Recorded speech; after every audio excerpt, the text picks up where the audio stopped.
यतिखेर अब नेपालको यात्रामा छौँ हामी सबैजना सपरिवार कोरिया छोडेर नेपालतर्फ हामी जाँदैछौँ। कोरियामा रहनुहुने सम्पूर्णलाई धेरै धेरै सम्झना छ, धेरै धेरै माया छ है। मेरो छोराछोरी लगायत हाम्रो फ्यामिली सबै नेपाल जाँदैछौँ। दक्षिण कोरियामा धेरै कमाउने नेपाली भनेर चर्चित राजन श्रेष्ठ श्रीमती छोराछोरी सबैको कोरियाको पिआर भइसकेको छ, तर अचानक कोरिया छोडेर नेपालतिर लागे। आखिर कारण के हो त? छोराछोरी कोरियामा पढ्दै थिए, तर किन अचानक नेपाल फर्किनु पर्यो? पढाइ खर्च महँगो भएर हो अथवा अरू नै कारण छ? यिनै कुराबाट कोरियामा परिवारसँगै बस्ने अन्य साथीहरूलाई पनि धेरै जानकारी हुन सक्छ भनेर यो भिडियो उहाँहरूको छोटो कुराकानी म विनोद बान्तवराईको साथमा। मलाई चाहिँ एकदम खुसी लागिरहेछ। कोरिया आएर बच्चाहरू यहीँ जन्मे, यतिको हुर्काएर बच्चाहरूको भविष्य सोचेर नेपाल जाँदैछु। र किन नेपाल फर्काउने? यहाँ पढाउन नसकेर हो कि खर्च बढी भएर हो कि के भन्ने पनि जिज्ञासा हुन्छ नि त। पैसा भन्दा ठुलो संस्कार र आफ्नो परिवार जस्तो लाग्छ मलाई हैन। त्यो भएर कमाइ एक ठाउँमा छ, तर आफ्नो परिवार सम्बन्ध संस्कार आफ्नो देशको रहन सहन त्यो चाहिँ एकदमै महत्त्वपूर्ण जस्तो लाग्छ बच्चाहरूलाई। एउटा कोरियामा पिआर लिनको लागि सजिलो छैन है, किनभने व्यक्ति काम E9 भिजामा आएर E9 भिजाबाट पिआरसम्म जानु भनेको एउटा मान्छेको कस्तो हुन्छ भने सपना हुन्छ हैन। अनि त्यहाँसम्म जानको लागि धेरै सङ्घर्षहरू गर्नुपर्छ। मेरो सङ्घर्षको कथा धेरै छ हैन। अनि त्यो सङ्घर्ष गर्दै यो पोजिसनमा आइसकेको मान्छे हैन, र मैले पिआर लिइसकेपछि पनि मेरो बालबच्चा परिवारलाई पनि मैले पिआर निकालेँ। विश्वकै राम्रो पढाइ हो नि कोरियाको पनि हैन, यहाँ किन नपढाउने भन्ने छ। आइक्यूमा त कोरिया नम्बर 1 छ नि, यहाँ किन नपढाउने भन्ने पनि छ के हैन। हो, तर यहाँ राम्रो छ, फेसिलिटी छ, सेक्युरिटी छ हैन, हरेक कुरा छ, चाइल्ड केयर छ हैन, बच्चाहरूको यस्तो सेक्युरिटी छ यहाँ। हरेक ठाउँमा क्यामेरा, कहीँ केही गर्यो कि तुरुन्तै कारबाही भइहाल्छ।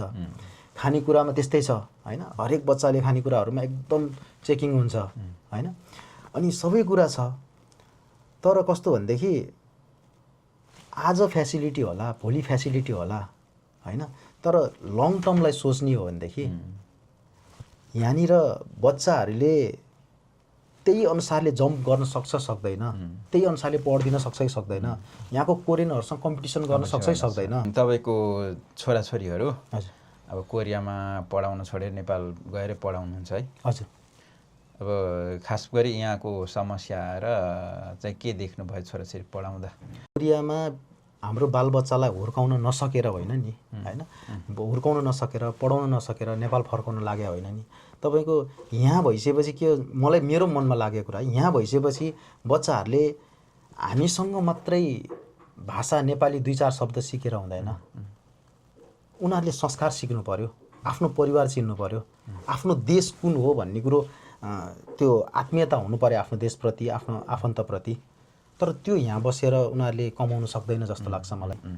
हामी E9 भिजामा आउने मान्छेहरूको लक्ष्य के हुनुपर्छ भने पैसा मात्रै कमाउने होइन, यहाँ हामीले सिक्ने अनुशासन भयो, यहाँ सिक्ने हामीले समय भयो हैन। त्यस्तै गरेर अब तपाईँको यहाँबाट चाहिँ हामीले पैसा मात्रै कमाएर फर्क्यौँ भनेदेखि त्यो पैसा त भोलि सकिन सक्छ। एउटा पिआरसम्म आइसकेपछि यहीँ किन नबस्नु, यहीँ बस्नको लागि नै मान्छेले पिआर लिन्छन् भन्ने एउटा मान्छेको सोच हुन्छ। तर पिआर भनेको एउटा सर्टेन टाइमको लागि पर्मानेन्ट रेसिडेन्स त्यो कार्ड मात्रै हो, यहाँको नागरिकता होइन हैन। यहाँको नागरिकतै लिनुपर्छ भन्ने पनि छैन। एउटा पिआर भइसकेपछि आउने जाने एउटा इन्भाइरोमेन्ट हामीले बनाउन सक्छौँ हैन, इजी तरिकाले आउने जाने इन्भाइरोमेन्ट बनाउन सक्छौँ भन्ने मेरो लक्ष्य थियो। त्यो बनाएँ। अब मैले सिकाउनुपर्ने सिक्नुपर्ने कुराहरू आफ्नै देशमा सिकौँ, आफ्नै देशमा गरौँ भन्ने लक्ष्यले मैले पिआर भए तापनि नेपाल फर्केर म केही गर्छु भन्ने सोचको कारणले। तपाईँको परिवार चाहिँ कोरियामा 4 जनाको पिआर छ है? हजुर हजुर। तर पनि कोरिया छोडेर नेपाल फर्किनु हुँदैछ। खास कारण चाहिँ के हो? यहाँको बसाइ किन असहज भयो कि नेपालमा बढी अवसर देख्नुभयो?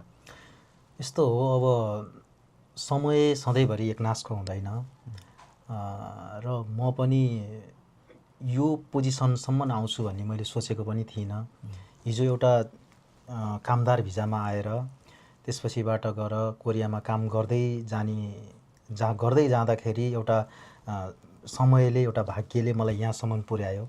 मैले पिआरसम्म जान्छु भन्ने सोचेको पनि थिइनँ र मेरो पिआर आइसकेपछि केही समयपछि मेरो मिसेसको त्यसपछि छोरीको अहिले लास्ट मन्थ मेरो छोरोको पनि पिआर आयो। त्यसपछिबाट गएर अब मेरो सोच चाहिँ के थियो भने पहिलेबाट लक्ष्य यतिसम्म म पुगेपछि म आफ्नै देशमा फर्किएर मेरो छोराहरूलाई पनि मेरो छोरीहरूलाई पनि त्यहाँको शिक्षा स्वास्थ्य त्यहाँको हरेक आफ्नो संस्कार आफ्नो फ्यामिलीसँगको सम्बन्धदेखि लिएर गएर हरेक कुरा चाहिँ म एउटा सिकाउँछु भन्ने मेरो एउटा लक्ष्य थियो, मेरो सोच थियो, सपना थियो। म सधैँभरि 18-19 वर्ष विदेशमा बसिसकेपछि यहाँको मैले सिकेको अनुशासन, यहाँ सिकेको मेरो सिप हैन, अनि यो कुराहरू चाहिँ मैले जीवनमा सिकेका कुराहरू भए र यी कुराहरू मैले आफ्नो देशमा गएर केही गर्न सकेँ भनेदेखि राम्रो हुन्छ, राम्रो गर्न सक्छु जस्तो मलाई फिल भयो। र मेरो बच्चाहरूलाई पनि एउटा पिआरसम्म आइसकेपछि यहीँ किन नबस्नु, यहीँ बस्नको लागि नै मान्छेले पिआर लिन्छन् भन्ने एउटा मान्छेको सोच हुन्छ। तर पिआर भनेको एउटा सर्टेन टाइमको लागि पर्मानेन्ट रेसिडेन्स त्यो कार्ड मात्रै हो, यहाँको नागरिकता होइन हैन।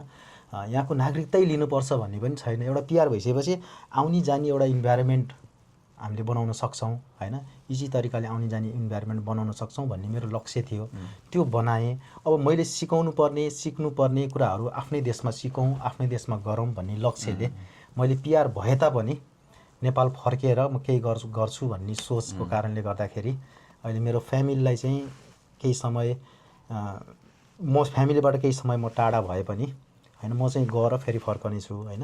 म चाहिँ केही समय टाढा हुन्छु, पछि म केही समयपछि आफ्नो फ्यामिलीसँग फेरि जोडिनेछु, फेरि नेपाली फर्किनेछु। हजुर, भनेपछि तपाईँले एउटा जुन लक्ष्य लिनुभएको थियो, म यो लेभलसम्म पछाडि चाहिँ जे पनि आफ्नो जन्मभूमि देशमा चाहिँ फर्केर केही गर्छु भन्ने सोच्नु भएको थियो। हजुर हजुर। एक लेभलमा तपाईँको सबैको पिआर भयो कोरियाको कारणले 3 जना फर्किनु हुँदैछ। हजुर हजुर। तपाईँ कोरियामा बस्नुहुन्छ, तपाईँ पनि केही समय फर्किनुहुन्छ? म केही समय उनीहरूलाई पुऱ्याएर मेरो बालबच्चा मिसेसलाई पुऱ्याएर अनि म फेरि आफ्नो कार्यक्षेत्रमा फर्किन्छु। किनभने मेरो यहाँनिर कोरियामा पनि एउटा मेरो इन्भेस्ट छ भनौँ न हैन। कामप्रति चाहिँ मैले लगत्तै छोडेर हिँडिहाल्नु पर्ने अवस्था भएन। किनभने मैले यहाँ छोडिहालेँ भने भोलि गएर यहाँको पनि एउटा सम्बन्ध छ, एउटा मेरो अहिलेसम्म बनाएको चाहिँ मेरो एउटा गुडविल जुन छ हैन, त्यसलाई चाहिँ मैले किन हापेर तुरुन्तै हापिहाल्नु पर्ने अवस्था पनि छैन हैन।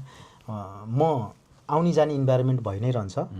बच्चाहरू नेपालमै पढ्नुहुन्छ, नेपालमै शिक्षा दीक्षा उहाँको नेपालको संस्कार त्यही नै सिकाउनुपर्छ जस्तो मलाई लाग्छ है। किनभने धेरै नेपालीहरूको सोच चाहिँ के छ भने पिआर आउने बित्तिकै ओहो यसको पिआर भयो, अब यति भाषी नै भयो, यो भाषी नै भयो, यो विदेशी नै हुने हो, यो विदेशी नै हो अब भन्ने धेरैको सोच छ हैन। तर पिआर भनेको त्यो होइन हैन। म आज के पनि भन्न चाहन्छु भने पिआर भनेको चाहिँ जुनसुकै देशको पनि पिआर भनेको चाहिँ पर्मानेन्ट रेसिडेन्सी, एउटा त्यो देशमा बस्नको लागि भिजाको समस्या नहोस् भनेर सरकारले एउटा दिएको भिजा हैन। अनि त्यो सरकारले दिएको एउटा पर्मानेन्ट रेसिडेन्सी जुन छ त्यसलाई चाहिँ जुन देशको नागरिक हो त्यही नागरिक सरहको चाहिँ एउटा अधिकार दिएर चाहिँ अलि लङ टाइम बसोस् यो मान्छे भनेर दिएको भिजा हो। त्यहाँमाथि कोरियामा पिआर लिनको लागि सजिलो छैन है। किनभने व्यक्ति काम E9 भिजामा आएर E9 भिजाबाट पिआरसम्म जानु भनेको एउटा मान्छेको कस्तो हुन्छ भने सपना हुन्छ हैन। अनि त्यहाँसम्म जानको लागि धेरै सङ्घर्षहरू गर्नुपर्छ। मेरो सङ्घर्षको कथा धेरै छ हैन। अनि त्यो सङ्घर्ष गर्दै यो पोजिसनमा आइसकेको मान्छे हैन। र मैले पिआर लिइसकेपछि पनि मेरो बालबच्चा परिवारलाई पनि मैले पिआर निकालेँ हैन। म सक्सेस भएँ त्यो निकाल्नको लागि। तर कतिपयले चाहिँ बुझ्नु भएको छैन कि पिआर भइसकेपछि चाहिँ यहीँको नागरिक हो भनेर धेरैले त्यो सोच्नु हुँदो रहेछ। मैले एउटा टिकटक भिडियो पोस्ट गरेको थिएँ, मलाई धेरै कमेन्टमा चाहिँ नागरिकता भनेको अब अर्को स्टेप मैले अब यो भन्दा पछि चाहिँ म मेरो देश त्यागेर म यही देशमा बस्छु भन्ने मेरो सोच आयो भने मैले अब बल्ल एप्लाई गर्न पाउँछु। अनि त्यो भएको कारणले गर्दाखेरि मैले यो भिडियो मार्फत पनि बुझाएँ कि पिआर भनेको पर्मानेन्ट रेसिडेन्सी मात्रै हो, यहाँको नागरिकता होइन। हामी 2 वर्षभित्र कोरिया इन्ट्री भएनौँ भने त्यो पिआर अटो क्यान्सल हुन्छ, खारेज हुन्छ होइन। त्यो भएर 2 वर्षभित्र कुनै पनि हालतमा एक फेर इमिग्रेसन कटेर हामी कोरिया छिर्नै पर्ने हुन्छ। त्यो भएर त्यो नबुझिदिनु होला होइन भन्न आग्रह गर्दछु। अब तपाईँले चाहिँ पछि नागरिकता लिनुहुन्छ कि हुन्न कोरिया? यस्तो हो, समयले बताउने कुरो हो होइन। किनभने कुनै पनि देशको नागरिकता त्यागेर, आफ्नो देशको नागरिकता त्यागेर कुनै देशको नागरिकता लिनु भनेको चान्चुने विषय कुरो होइन होइन। किनभने त्यो आफूलाई कुन हिसाबले लिन सकिन्छ भन्ने विषयवस्तु हो होइन। अब भोलिको दिनमा के हुन्छ भन्न सकिन्न होइन। तर मैले लिँदिनँ, म गर्दिनँ भन्ने कुरो होइन। म किनभने हिजो E9 भिजामा आउँदाखेरि पिआरसम्म आउँछु भन्ने मेरो सोच थिएन नि त होइन। मैले आज पिआरसम्म लिएँ। अब पिआर लिनु नै जीवनको सबैभन्दा ठुलो सफलता होइन नि त होइन। पिआर लिँदैमा म संसारै जितेँ भनेर त्यो मेरो सफलता होइन नि त। मात्र के हो भनेदेखि मैले एउटा त्यो त्यहाँ पनि भनेको छु कि एउटा विद्यार्थीले पढ्दै जाँदाखेरि उसको लक्ष्य के हुन्छ भन्दाखेरि परीक्षामा पास हुने। हामी E9 भिजामा आउने मान्छेहरूको लक्ष्य के हुनुपर्छ भने पैसा मात्रै कमाउने होइन। यहाँ हामीले सिक्ने अनुशासन भयो, यहाँ सिक्ने हामीले समय भयो होइन। त्यस्तै गरेर अब तपाईँको यहाँबाट चाहिँ हामीले पैसा मात्रै कमाएर फर्क्यौँ भनेदेखि त्यो पैसा त भोलि सकिन सक्छ होइन। यहाँबाट सिकेको सिपहरू भयो, त्यसपछिबाट गएर तपाईँले E9 भिजाबाट E7 F2बाट पिआर यसरी तपाईँ जानुभयो भनेदेखि तपाईँको स्टेप बाई स्टेप तपाईँको आफ्नो के हुन्छ भने त्यो लक्ष्यसम्म पुग्न नसकिएला, तर आफूले प्रयास चाहिँ गर्नुपर्छ। त्यसरी चाहिँ हामीले सिक्नुपर्छ जस्तो लाग्छ मलाई, पैसा मात्रै। अब तपाईँको छोराछोरीहरू हजुर अब कोरियामा पढाउन छोडेर नेपाल गएर पढाउनुहुन्छ है? हजुर। अब खास गरी यहाँको समस्या र चाहिँ के देख्नुभयो छोराछोरी पढाउँदाखेरिको समस्या नम्बर 1 त कस्तो हुन्छ भनेदेखि कोरियामा मात्रै नभनौँ, जुनसुकै कन्ट्रीमा पनि आफ्नो ल्याङ्ग्वेजलाई पहिलो प्राथमिकता हुन्छ, जुनसुकै देशमा पनि। हाम्रो देशमा पनि त्यही हो। नेपाली भाषा भनेपछि नेपाली भाषा नै हाम्रो महत्त्वपूर्ण भाषा हो। अब अहिले आएर तपाईँको कोरियामा समस्या सबैको आफ्नो सोच हो सर होइन। मेरो सोच र मैले देखेको चाहिँ के भनेदेखि हामीले कोरियामा हाम्रो बालबच्चालाई हुर्काउन नसकेर होइन नि होइन, हुर्काउन नसकेर, पढाउन नसकेर नेपाल फर्काउन लागे होइन नि। तपाईँको यहाँ भइसकेपछि के मलाई मेरो मनमा लागेको कुरा, यहाँ भइसकेपछि बच्चाहरूले हामीसँग मात्रै भाषा नेपाली 2-4 शब्द सिकेर हुँदैन। उनीहरूले संस्कार सिक्नु पर्यो, आफ्नो परिवार चिन्नु पर्यो, आफ्नो देश कुन हो भन्ने कुरो त्यो आत्मीयता हुनु पर्यो आफ्नो देशप्रति, आफ्नो आफन्तप्रति। तर त्यो यहाँ बसेर उनीहरूले कमाउन सक्दैन जस्तो लाग्छ मलाई। र तपाईँको यहाँ बसिसकेपछि भोलिको दिनमा हामी छौन्जेल त उनीहरूलाई हामीले सपोर्ट गरौँला। हामी नभएको अवस्थामा, हामी यो संसारबाट त्यागेर गएको अवस्थामा उनीहरूको यहाँनिर के हुन्छ, साथीभाइ पनि त्यति धेरै हुँदैन। विदेशी साथीभाइहरू हुन्छ, 2-4 जना लिमिट साथीभाइ होला। तर हाम्रो देशमा त स्कुलमा 40 जना सँगै पढेका छौँ भनेदेखि 40 जनै हाम्रो साथी हुन्छ, गाउँनै साथी हुन्छ, पछिसम्म पनि हामी रिलेसनमा हुन्छौँ होइन। तर यहाँ त्यो किसिमको इन्भाइरोमेन्ट हुँदैन, आत्मीयता हुँदैन होइन।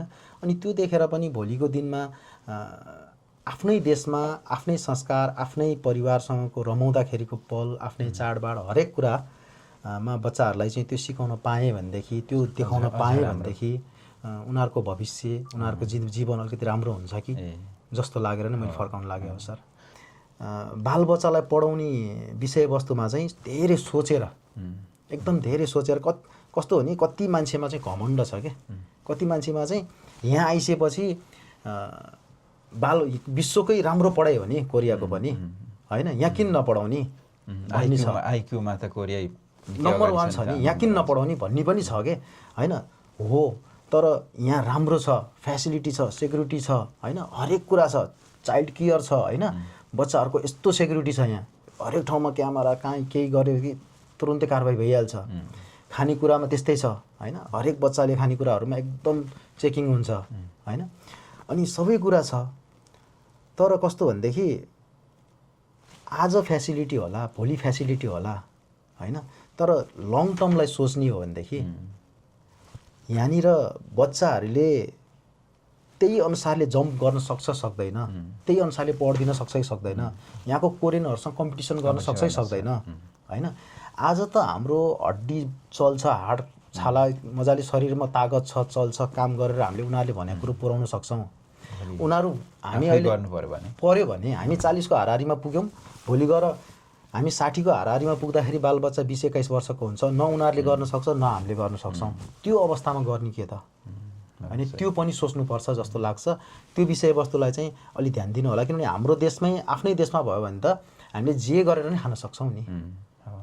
मेरो सोच चाहिँ त्यतातिर जान्छ सर। हजुर म तपाईँले सोध्छु, अब फर्किनु हुँदैछ, कस्तो लागिरहेको छ खासमा? मलाई चाहिँ एकदम खुसी लागिरहेछ। अब कोरिया आएर बच्चाहरू यहीँ जन्मे, यतिको हुर्काएर बच्चाहरूको भविष्य सोचेर नेपाल जाँदैछु। अनि अब नेपाल गएपछि आफ्नो परिवार आफन्तहरूसँग पनि भेटघाट हुन्छ, त्यस एकदम खुसी लागिरहेछ मलाई। र किन नेपाल फर्काउने, यहाँ पढाउन नसकेर हो कि खर्च बढी भएर हो कि के भन्ने पनि जिज्ञासा हुन्छ नि त। विशेष गरी ठ्याक्कै छोटकरीमा चाहिँ किन फर्काउनु हुँदैछ भन्ने कुरा हो क्या? यस्तो हो, पैसाभन्दा ठुलो संस्कार र आफ्नो परिवार जस्तो लाग्छ मलाई होइन। त्यो भएर कमाइ एक ठाउँमा छ, तर आफ्नो परिवार सम्बन्ध, संस्कार, आफ्नो देशको रहन सहन त्यो चाहिँ एकदमै